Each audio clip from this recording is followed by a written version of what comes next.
Welcome to Understanding the Bible, the Story of a Book, with Greg Salyer. In this lecture, we will talk about the Bible in its times, specifically the New Testament. As with the Hebrew Bible, we'll be using the same general categories to explore the New Testament.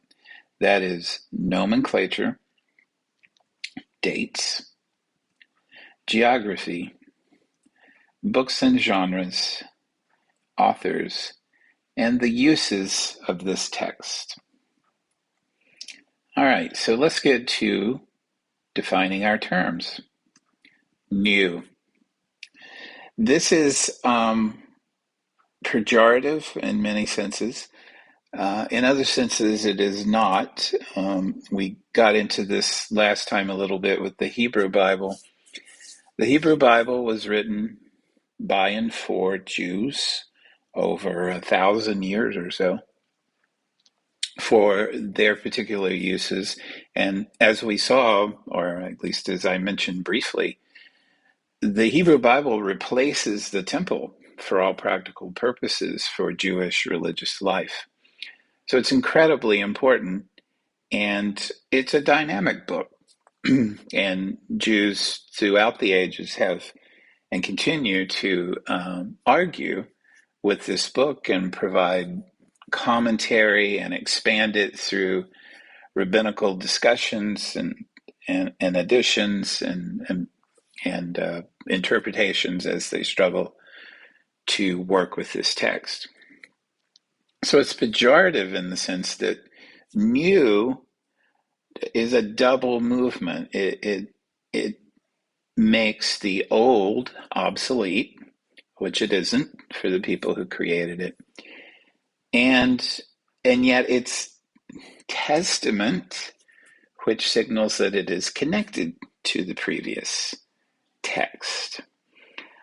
All right, well, and to be fair, the first people in this new movement in the first century considered themselves Jews, but not for long, because that becomes a serious point of contention with the new sect of Judaism that whose people were calling themselves Christians. This becomes one of the most dramatic moments in the New Testament when Paul, the apostle to the Gentiles, meets up in Jerusalem with Peter and James. And just to make this point, Peter and James considered themselves Jews, and so they were circumcising people. They were following the rite of passage for Judaism with Christianity. So when people converted to Christianity, Peter and James in Jerusalem were saying, well, you have to be circumcised because this is what it means to be a Christian, which is pretty much the same thing it means to be a Jew. Paul, the apostle to the Gentiles, says basically, I cannot go out into the Gentile secular world and tell people the story of Jesus and say that they have to cut the ends of their penises off. I cannot do that. Of course, women being not really considered here at all. So this is a huge moment in Christianity, and Paul wins. And so Peter and James agree that the converts to this new sect of Judaism called Christianity need not be circumcised, need not undergo that ritual, that rite of passage that is common to Jewish males. Well, that's where it breaks off. That's where Christianity becomes a new religion, a New Testament, if you will, where the old is seen as fragmentary and unfulfilled, and the new is complete. And in fact, the New Testament ends with, don't add any words to this book, because it's like they knew. That's in the book of Revelation, basically, by the way. And it's the last line. So, okay, or near the last line, I think. So, okay, I get it. You don't want any more revelation. You don't want a New Testament. Got it. All right. So, yeah, we can talk more about that if you want. But it's a pretty significant move.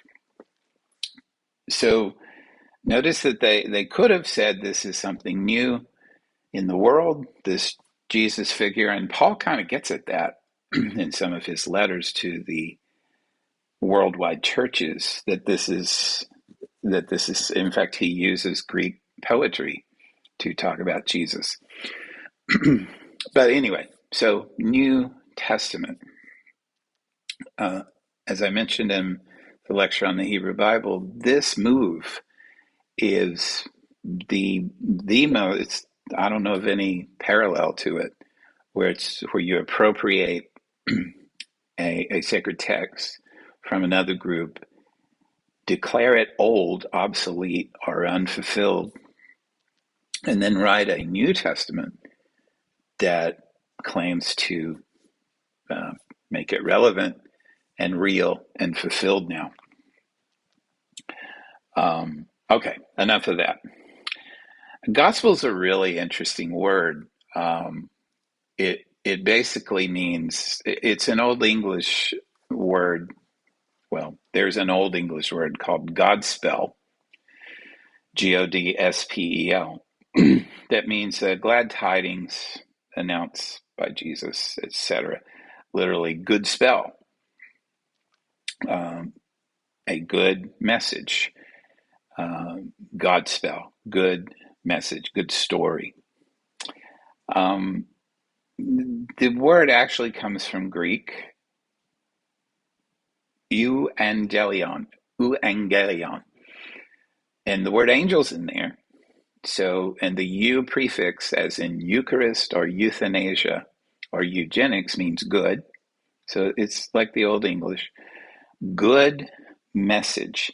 Angelion means message. It's also the word for angel, who are messengers in both texts. All right. So I live in Los Angeles, um, the the city of angels. I live in the city of good messages.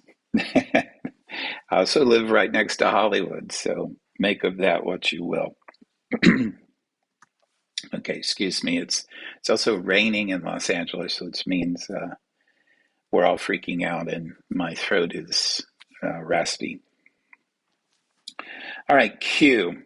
Um, what to say about this document? Q is an abbreviation of the German word Quelle, or source. Okay, so Q is a source for the Gospels. Like much of the Bible, however, it doesn't exist. In fact, there are no fragments of Q. There's nothing of Q except in three Gospels: Matthew, Mark, and Luke. All right, so so you may know that the four Gospels, the four canonical Gospels in the New Testament, tell the story of Jesus, and they tell different stories of Jesus. But you can break it down so that the synoptic Gospels, Matthew, Mark, and Luke, are fairly close. They're much closer than the Gospel of John, which is a very different gospel with a very different story, even a different timeline, even different details. But of those three Gospels, the synoptic, I'll talk about this in a minute, to see together, you can see them together because they share so much in common. Well, what do they share? Q is what they share. Again, it doesn't exist except in these three Gospels, but it is a common saying source. Almost every scholar of the New Testament believes this to be the case. Um, it's about 235 verses, um, mainly sayings of John the Baptist and Jesus. There's a couple of miracle stories, etc. We'll get into this a little more in detail, but I don't want to get in the weeds here right away. But just understand this.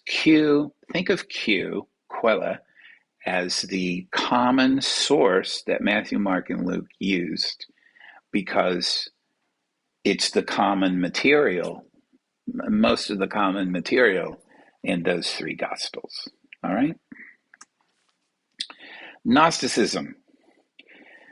So there is, I'm thinking of Marx's opening to Capital, Karl Marx's opening to Capital, where he says there's a specter haunting Europe, and it is communism. There's a specter haunting the New Testament, and it is Gnosticism. So Gnosticism predates the New Testament, and it's the Greek word for knowledge, gnosis, as in agnostic, not knowing, prognostic, to know ahead, diagnostic, to know through. But this is a special kind of knowledge. Gnostics believed that this world is corrupt. They're Platonists in that sense. But they also believe that there's a spark, a divine spark within us, and that a great teacher will come, the Redeemer, he's called. He will descend through the various layers of reality from his perch in pure reality. He will descend with the help of various intermediaries, archons, and angels and such. And he will come to earth and fan that spark into a flame. It's not important that he die in Gnosticism. It's that he's a teacher, and he releases us from our illusions by fanning this faint little spark into a flame. I mention this because it was prevalent in the New Testament, and already you can hear Jesus, the story of Jesus in this story, not as a sacrificial lamb, a la the Hebrew Bible, the Passover lamb, but as the Gnostic Redeemer, where he comes down, he teaches, he fans the flame, and he reascends. Well, that is the story of Jesus, isn't it? So Gnosticism was so prevalent, and the story of Jesus as a Gnostic.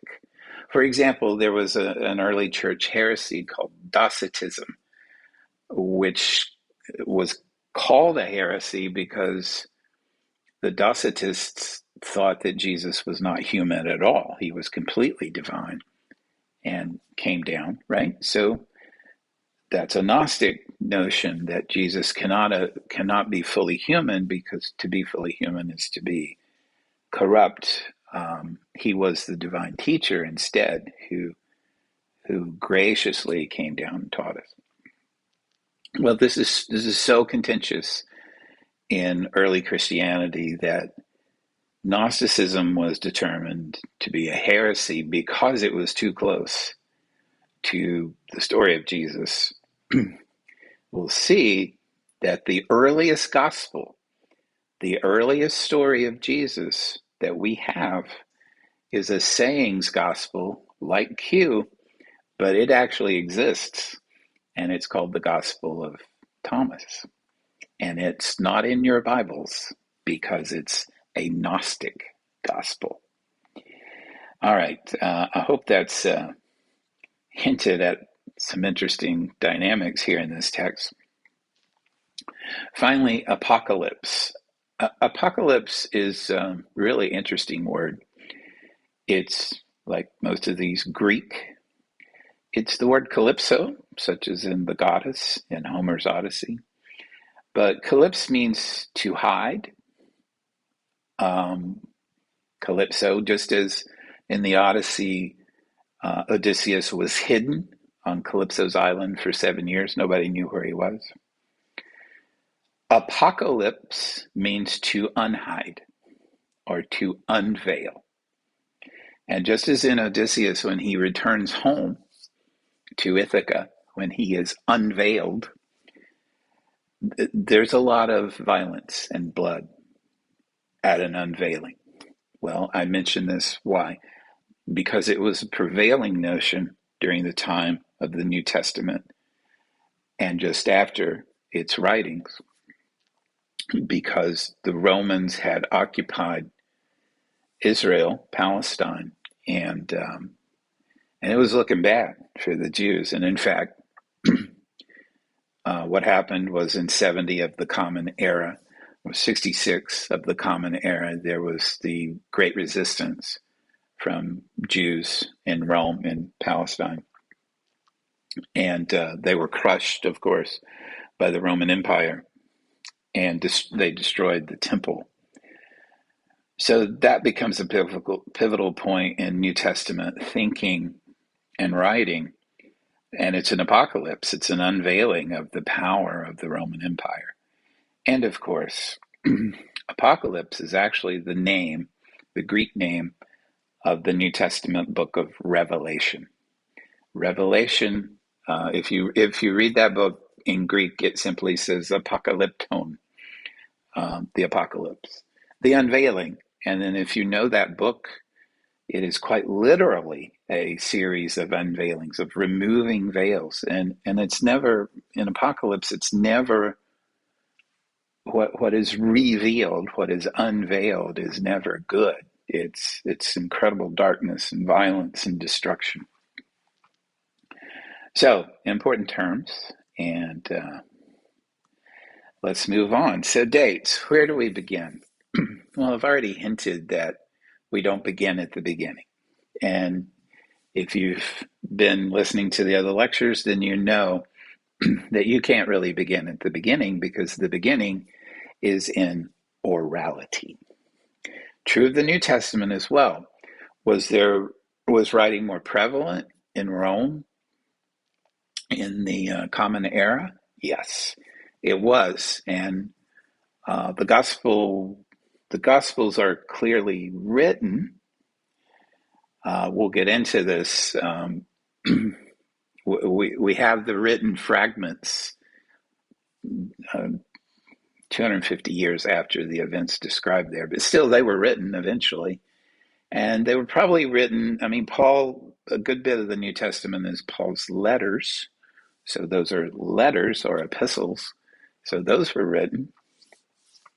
The Gospel of Luke is actually Luke Acts, because it got split because it's a really long scroll, right? So you will see scholars refer to Luke Acts as one thing, because it's clearly written, and Luke was apparently a physician and well-read and literate and articulate.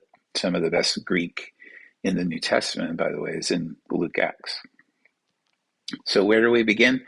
We still begin with the saying source, Q, which was not written down, but was written down by Matthew, Mark, and Luke, but obviously circulated orally, as most people in Palestine at this time were not literate.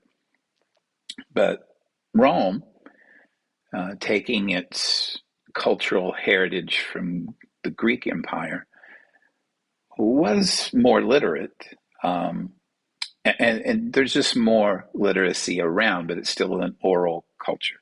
Okay, so we really don't know where to begin. But the range here is much tighter than the Hebrew Bible, of course, because we're dealing with a compressed time period, beginning with Jesus' birth in 4 BC, which BCE, I know, I can talk about that if you want. Yes, Jesus was born 4 before Christ.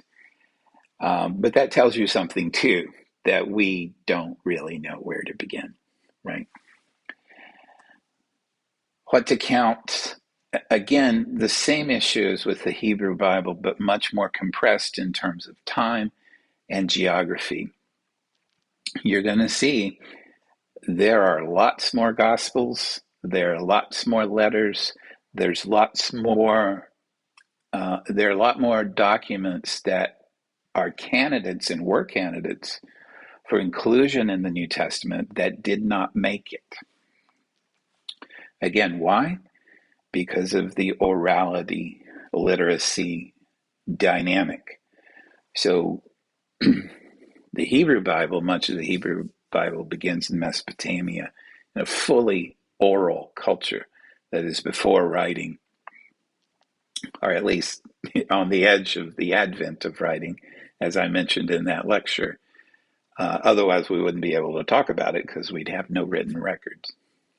Same is true of the New Testament, notably that we have no words of Jesus.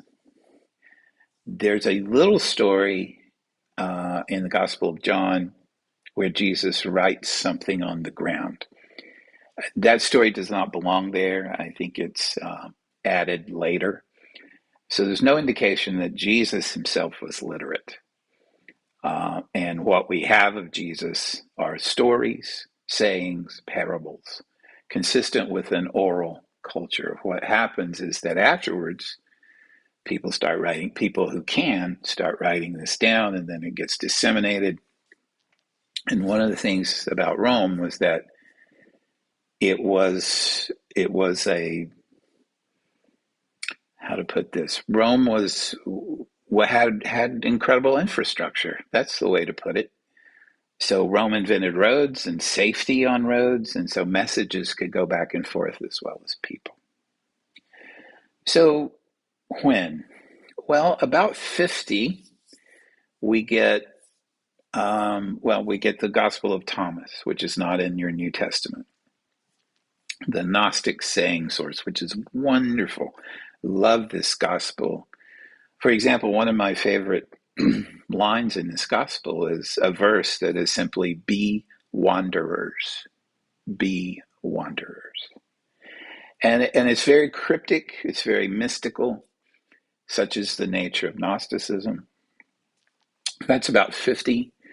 We think about 54, right around in there, we have some of the letters of Paul to the Thessalonians.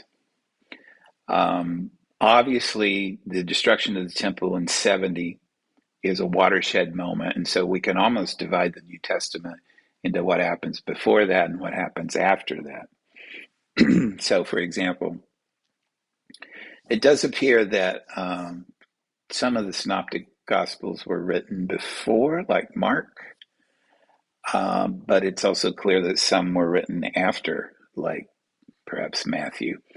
And you can hear me hedging because we don't know, and this is one of those literate projects trying to reach back into orality, and so it's always going to be contested and confusing. But it's probably fair to say that those dates are the range of those dates there is pretty good. The most recent text being probably the Apocalypse, the book of Revelation, which was definitely not written by John. We'll get into that in another slide.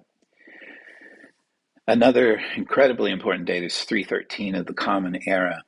That's when Constantine, the future Roman emperor and at that time a Roman general, supposedly wins a battle that he was not supposed to win. And this is no doubt political propaganda and myth making, but okay. He supposedly sees a cross over the battlefield, and he prays to Jesus, and he wins this battle that he wasn't supposed to win because Jesus was all about winning battles and supporting war. But it is a signature moment in the history of Christianity. In fact, without Constantine, I don't know that there is a Christianity, because from the beginning until 313, you had a series of Roman emperors who were crazy, and there's crazy kind and there's crazy mean. So I'm not talking about a mental health diagnosis here. I mean, how would you even do that? I'm talking about just people drunk with power. Um, so these Roman emperors, no one in, very few people in Rome are noted for their kindness and generosity. So Vespasian, Nero, some of Domitian, these are all just horrible Roman emperors who hated Christians, hated them. And so to be a Christian in the first 300 years of its existence meant to hide. And I want to mark that because as we, 2,000 years later, attempt to apply Christianity to the world we're in now, we should remember that it was designed for a persecuted people. It was a religion for a persecuted people. So when you're in power and you try to be a Christian, you get some really strange outcomes. Let's just put it that way. I will mark this too and say that it's interesting to see Christianity, to see this in action, where Christianity, such as the Catholic Church, one of the most powerful institutions in the world, and how it practices its Christianity versus, say, an African American church. Again, if we understand the beginnings of Christianity as a religion for a people persecuted, then I once said this on an African American radio show that African Americans are really American Christians. If you're wealthy and privileged, I don't see how you can be a Christian. And the switchboard lit up like crazy. Anyway, enough of that. Another important date is a few decades later with Athanasius, who is the first. Remember, we saw this in the Hebrew Bible. He's the first to kind of gather everything together and say, all right, well, these are the books that we should use because they're the books that we've been using. And notice the dates there, 313 to 367. I'm sorry, I don't think I finished my story. Constantine made Christianity the official religion of Rome when he came into full power. So notice that shift, right? You go from being the most persecuted people in the empire to being the official religion of the empire, and it happens in a moment. And so when that happens, if you're going to have an official religion of an empire, then you need to decide what books you're going to use. What are your authoritative texts to determine doctrine and practice and theology and ritual and all that. So Athanasius, not very long after, comes along, and then there were some church councils who kind of ratified Athanasius' canon, we call it. So those are the dates, important dates. You'll see here we're still in the general area. There's these are actually the missionary journeys of St. Paul, and I wanted to use this map because it shows Christianity expanding. Again, if Christianity does not expand, I mean, it did under Paul, but always under threat. And Paul and Peter, they were both martyred. Along with a lot of these people, they were martyred by Romans. So without Constantine, I don't know that we're even having this discussion, unless it would be on a course for odd religious sects in the Roman Empire, right? Paul is the first to venture out of Jerusalem to all these great Greek and Roman cities. Paul was the perfect person to do that because he was a Roman citizen, but also a Pharisee. So he had a foot in both Jewish and Greek Hellenistic Roman world. All right. Bethlehem is really important. It's the birthplace of King David, and David is the King of Kings. He is the model king for the Hebrew Bible, despite, maybe even because of his flaws. He was the second king. Saul came before him, who was crazy, crazy mean. And Solomon, David's son, comes after him. So David also was a poet. He was a poet, warrior, king. And so he was a real hero to the Jewish people, and thus becomes a model, almost an archetype even, for what kingship means. So it's not an accident that Jesus was born in Bethlehem, right? If you're telling this story and you want Jesus to be seen as the King of the Jews, then the King of the Jews has to be born in Bethlehem. I'm not saying that was fabricated. I'm just saying this makes perfect sense in this story. There's also Nazareth, which is not far, still on the Sea of Galilee. It's Jesus' boyhood home. He preaches there in the synagogue when he's 12, and he blows everyone away with his wisdom. It's a kind of rural village. And so there's a line in the New Testament where someone says, "Hey, have you heard about this Jesus who's preaching this wild stuff, like he's the fulfillment of the Hebrew Bible?" And they're like, "No, I haven't heard from him. Where's he from?" And they're like, "Nazareth." And there's literally a line in the New Testament that says, "Can anything good come out of Nazareth?" um, so there's a lot of events, especially in Jesus' youth, around Nazareth. Um, um, anyway, Galilee, like I said, Jesus' boyhood spent around Galilee. Also, most of his public ministry is spent there. Most of the miracles that are described in the New Testament are around Galilee. Um, so, yeah, with that destruction of the temple in 70 of the Common Era, Jerusalem's no longer a safe place. So, Jewish scholarship moves to Galilee, to around Galilee. There's, of course, Jerusalem, the center of both Hebrew and Christian life in the ancient world. It's there he's supposed to be. Jesus is brought as a child to be presented to the temple and to attend certain festivals. Jesus preaches and heals there, but he's mostly in Galilee. He's sometimes in Jerusalem. Jerusalem is obviously the kind of conflict point of the story or stories of Jesus. We can tell that Jesus is going to go up to Jerusalem in the end and be killed. So, it's kind of whatever all the action is building toward.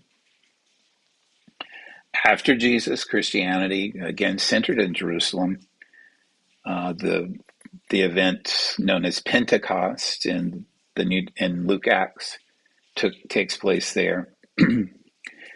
Obviously, Jesus is in the temple at various points, including clearing out the money changers.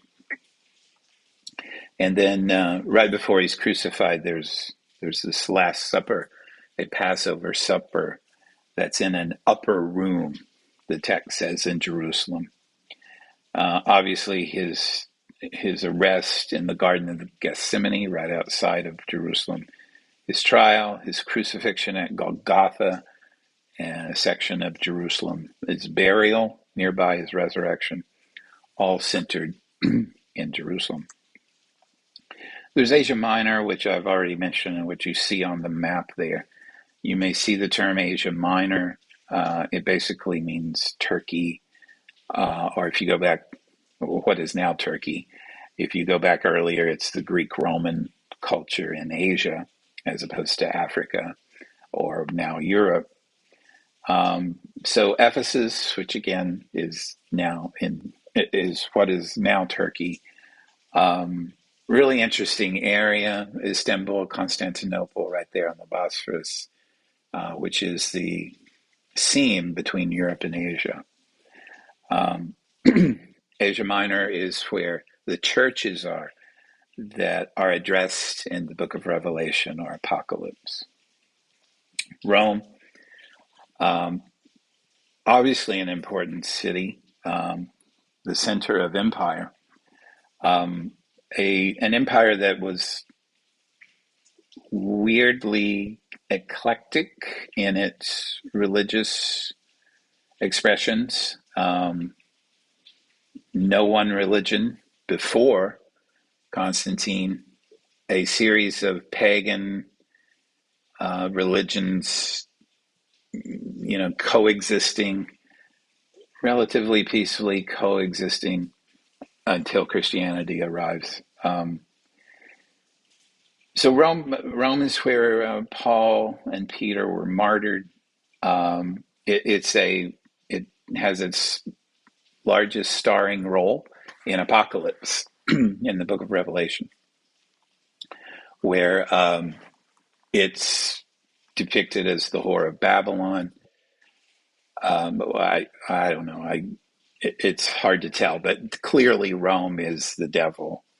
Whether it's its culture as the whore of Babylon. The whore of Babylon comes out of 7 hills or sits among 7 hills or something like that. Rome is famous for its 7 hills, etc. So those are the main geographical areas. There is some legend that the apostle Timothy, the one who doubted, sorry, not Timothy, Thomas, the one who doubted Jesus' resurrection, ended up in India, but I don't know about that. This is the center of Christianity for its birth and frankly for millennia. Anyway, I keep wanting to go down these side paths because there's so many of them. But let's talk about the books of the New Testament. All right. So, as I mentioned, there are the Gospels: Matthew, Mark. Mark is the oldest of the canonical Gospels, the Gospels in the canon. Matthew, Luke, Acts, and then John. John is the last. There are the epistles or letters, most of them written by Paul. 3, I think, written by a character named John. James, the brother of Jesus. Peter, the 2 Jerusalem apostles especially. And then there's this really interesting book called Hebrews. We don't know the author of, but it is the most sophisticated Greek in the New Testament. It's a very sophisticated argument about the fulfillment, Jesus' fulfillment of the Hebrew prophecies about the Messiah. Then there's Apocalypse, written by so-called John. Okay, let's talk about the synoptic gospels. Optic, to see, soon, together, to see together. Matthew, Mark, and Luke. All right, so these are written to different audiences. Mark is written most likely to Gentiles. There's not a lot of Jewish references in there. Matthew is clearly written to Jews. In Mark, Jesus is the Son of Man. Mark and Luke, Jesus is the Son of Man. In Matthew, Jesus is the King of the Jews and the Son of David, right? So he's making that connection to their particular audiences. You can see them together because they share a lot of information, a lot of details, but not all the details because they have different audiences.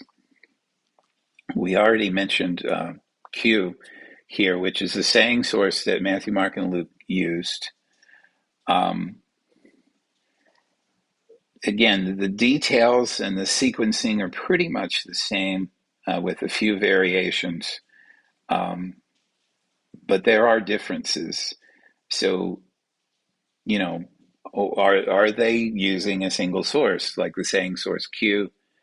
How are they getting this shared information? Is it in the oral air, where they can just breathe it in, or what? Um, and then there's John. John is the most Gnostic of the Gospels, and so there are early discussions about the canon, that is the authoritative list of books, and John often is like, I don't know, because he's too Gnostic. If you read the Gospel of John, you'll see there Jesus is more of a redeemer teacher. We're not sure he's fully human even, but his divinity is emphasized over his humanity, such as in the other Gospels where he's clearly human as well as divine. So I've hinted that these authors aren't the authors, and we got into this a little bit in the Hebrew Bible, where authorship is a literate notion that involves an individual and certain rights and certain assumptions. That was not in existence even in the New Testament era. And so, if you wanted to write the story of Jesus, or a story about Jesus, you were perfectly free to use someone's name who knew Jesus. Obviously, the apostles, the 12, or really 11, well, 12 with Paul. Obviously, those have the most authority in the storytelling because they were there. That's why I hesitate with Paul, because he kind of was and he kind of wasn't. But Peter and James and John, obviously, John says, the text says that Jesus loved John more than the others. So if you're writing a story, it's perfectly fine and even commonsensical to just say, this is the Gospel of John, and it's not John. It's John's followers, maybe, because this always happens in a religion.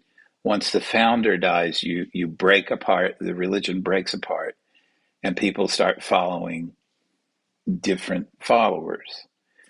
Right? You see this in Islam. It's a rift that continues to this day between the Shia and the Sunni. And it's a question about who's the legitimate successor to the founder.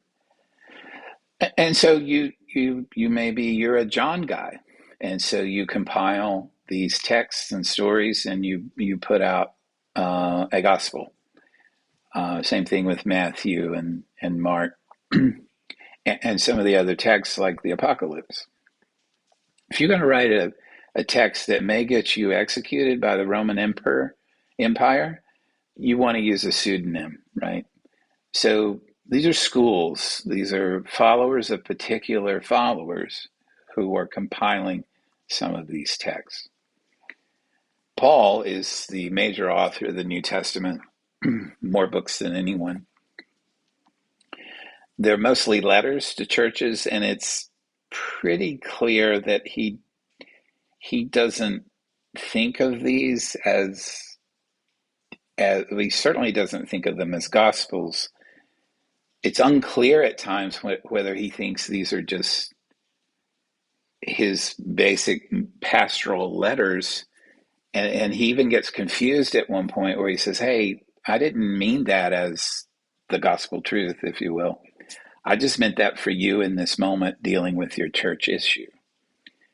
At other times, he does seem to say, this is the word of God and I am speaking it.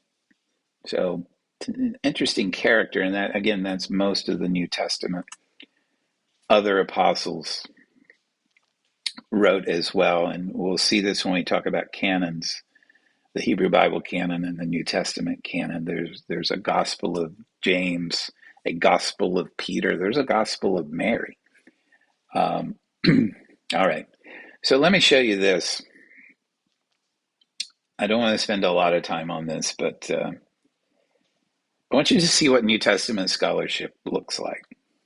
Okay, so this is the synoptic problem, it's called, and it's tedious and annoying, but scholars spend lives, many scholars have spent many lives on this issue. And just notice what's happening here. We have Mark at the center, and that's because Mark is the oldest canonical gospel. And then you have Luke and Matthew coming off of Mark, because the theory is that Luke and Matthew copied Mark and Q, or at least that was one theory for a while. And then those are the percentages, and this is just one view of it.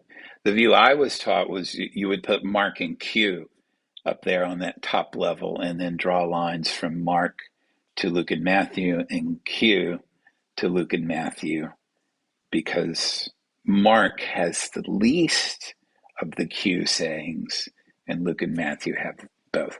Are you bored yet? Because this is what happens. I don't mean to imply this is not important. It's actually important if you care about the authorship and nature of the text.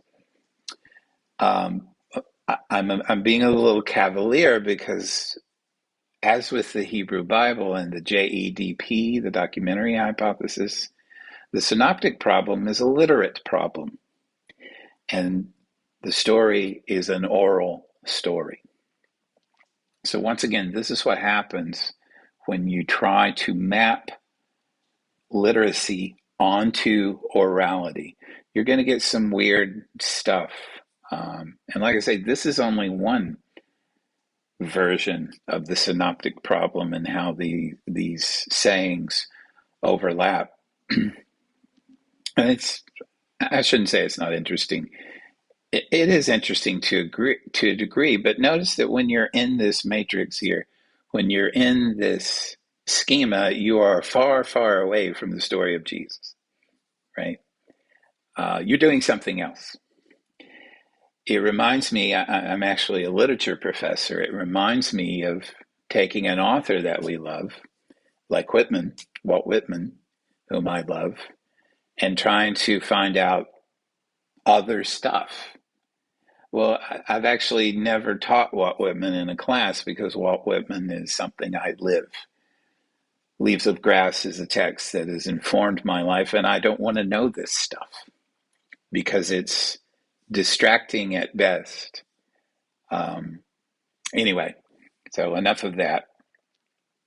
But this is what happens when scholarship, which is literate, of course, tries to reach back into a dynamic oral environment and freeze everything. You get diagrams like this, and you'll see, some of you may want to write about this, you'll see when you get into this problem, it gets really weird really quickly. All right. How is the New Testament used as we enter our final section here? Well, interestingly, private homes. Now, this is a really interesting development in Christianity that almost no one knows about. Because Christianity, I mean, think about the birth of Christianity. You describe yourself as a new Jewish sect.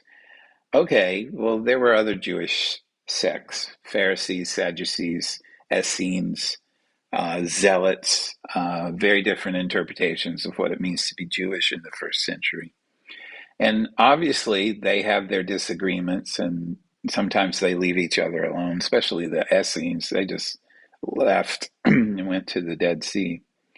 But if you're in Jerusalem in this dense urban environment, you're going to have conflicts. So you're trying now to create a new Jewish sect, only it's not a mystical sect. It's a pretty powerful religious sect, overtly religious, institutional religious sect that not only is a different interpretation of the Hebrew Bible. It proclaims to have met the Messiah. And understand that for Jews in the first century, for Jews of any century, frankly, to be the Messiah means to overturn the current order. Well, you can see why a bunch of Jews living under the power of the Roman Empire would want that order overthrown. So anybody who's the Messiah is going to have to kick the Romans' ass. Into that mix comes this new sect of Christianity where Jesus is a healer and a teacher and doesn't really talk politically. Okay, so the point being, if you try to introduce this, first of all, the Romans are going to try to kill you because they don't need another Jewish sect, especially one that has rumors of overturning the existing order. That's why they didn't like the Jews anyway. Well, it's one reason. Secondly, you're going to have a problem with the existing Jewish sects, Pharisees, Sadducees, Zealots, especially the Zealots who exist for the purpose of political power and overturning the existing order in order to usher in the kingdom of God. All that's to say, you're not going to be out on the street preaching this because you'll get killed by a Roman or a Jew fairly quickly. You're going to do this in private homes. You're going to worship Jesus. You're going to read Paul's letters. You're going to read the Gospels in private. And in the ancient Roman world, and the ancient world in general, the home was the sphere of women. Women were in charge of the home. And I mean that in a fairly strong sense. They ran the home. The word economics, for example, is oikos nomos in Greek. Women were in charge of economics. They were in charge of the oikos, the home, and its nomos, its laws. Home laws. That's what economics means. This is women's sphere of influence. So the early Christian leaders were women. And we have some hints of this in the New Testament. And Paul sometimes addresses the women leaders of these churches. So that's where the New Testament really takes root. Now, of course, when it moves into the public sphere, of course, Rome is destroyed a few decades after Jesus. And so Jews again experience a diaspora. But thanks to Paul, Christianity is moving out into the Roman Empire. Once it does that, it becomes the province of men and the sphere of the masculine, and things change. But it was used in private homes. It was used in synagogues. Again, Jesus was a Jew. He was seen as Jewish at the beginning. And so it would make sense that his story would be read in some synagogues. Again, it was a really contested, controversial time for Judaism. The New Testament gets read in city centers of the ancient world: Corinth, Thessalonica, Ephesus, certainly Rome. And you can see this in the letters of Paul. There's a wonderful scene where Paul goes to a certain place in Antioch. I think it's called Mars Hill. And there was an inscription to a philosopher there. And Paul takes that inscription and turns it and uses it to preach the gospel of Jesus. So it gets read there. In fact, the bulk of the New Testament is Paul, the apostle to the Gentiles, writing to these city sinners in the ancient world that becomes the New Testament with or without his blessing. And it's how to run a church in the Roman Empire. How to run a church that's a new Jewish sect, but really it's its own thing now because we're not circumcising adherents and new converts under the watchful eye of Jewish power, such as it was, but especially Roman power. And of course, it ends up badly for Paul and Peter and many other martyrs, Christian martyrs. The Catholic Church would have you believe that Peter was the first pope. Okay, doesn't matter. The point being that the Catholic Church was vouchsafed this story for what? Over a millennium. So Constantine makes Christianity the official religion of Rome in 313. Peter's martyred.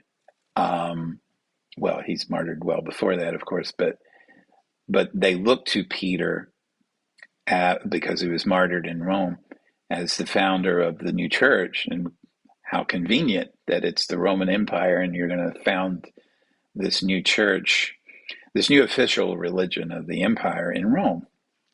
It was a natural choice to choose Peter, who was not as difficult as Paul. Paul was a very difficult person. Anyway, so the Catholic Church is responsible for the New Testament. Now, if you're Catholic, you can hear the hesitation in my voice because it's not, the Catholic Church stands on two pillars. It stands on the text, but also on tradition. So it's the tradition that gets conveyed to most Catholics more than the text. Still, they're in charge of the text. In the Middle Ages, they have the scribes who are illuminating the manuscripts and copying the text, etc. But it's really the tradition, the Eucharist, the Mass, the confessional, the sacraments. That's what it means to be a Christian after Constantine is, and up through the Middle Ages, until the Protestant Reformation, of course. When, again, you look at these things, these incredible shifts in human history, and there's almost always some sort of technology. Well, there's almost always some technology involved, whether it's writing or, in this case, print.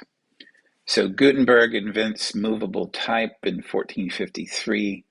It's not much later that we have the Protestant Reformation, where now you don't need the mediation of the Catholic Church to read the story of Jesus. You can read it for yourself in German through this thing called a printed book. And then the use of the New Testament in America is a whole course.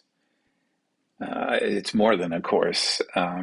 It's just fascinating and highly problematic. And you probably know of some of it just by breathing the air and water and drinking the water in America. For example, it gets taken up in the unique American religion of Mormonism and then gets supplemented by the Book of Mormon. We saw in the first lecture some of Americans' feelings about this book and how they love it and find inspiration in it despite not knowing anything about it. Wow, I'm tempted to go on and on about the use of the New Testament in America, but I see I'm coming up on an hour, and we'll have plenty to talk about in the discussions.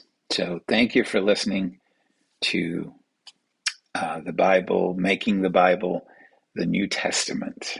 I'll see you in there.